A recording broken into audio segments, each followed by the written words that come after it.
Well, welcome to Grow Your Greenhouse. Today I wanted to show you some of the final steps of putting together the Vent-A-Hood wrap, and it's putting a plate rack on the front of it. And so to do that, I've taken a 3.5-inch piece of poplar, and then we've also taken some crown molding and that we're going to put under it.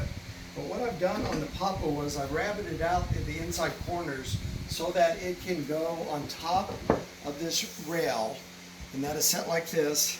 And then this is a mock-up on the bottom part, but then we can attach in the crown molding, and that makes your plate rack like that. And so the way to make the plate rack crown molding part is what I like to show you outside. But basically, you can attach this flat piece to your rail, and then you make up your crown molding underneath. And if you look at this part, you'll see how it looks like an outside corner that just wraps around. And this type of crown molding is called a return, where it just stops without going down another wall. And so when you put it on, then it looks like it's just stopped without going down another wall. And that way you just don't have the back part of the crown molding sitting there with being open. So it's called a return. So let's go outside and I'll show you how to put it on the chop saw. What I've done on the crown molding now, this is the actual piece that's going to go under the shelf. And I've taken and I've run a 45 on it. So when you look at it like this, it's just we run a 45 on the saw, and I'll show you how to place this on there. And then I made the return piece, which comes around, and then it will attach right into here like that with glue and a couple of 5/8 inch 18 gauge nails.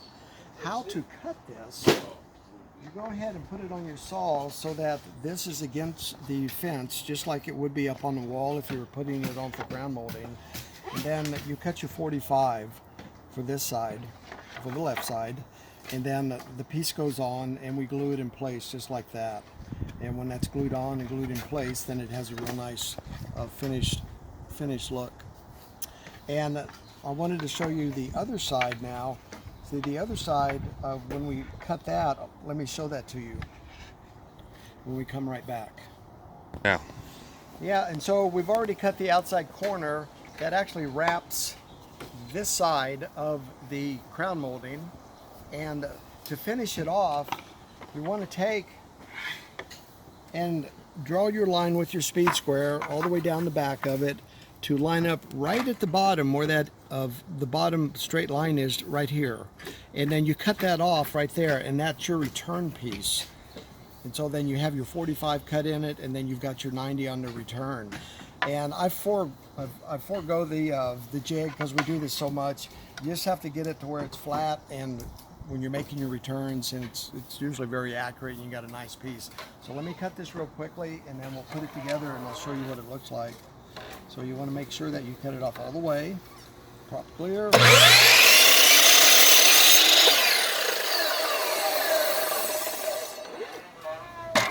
And so when we put it on, now you can see that it goes on perfectly, and that's your return. And I'll glue that on and put a couple 5/8 inch 18 gauge nails in it to hold it, and then we can go and install it. And that's how you make your plate rack.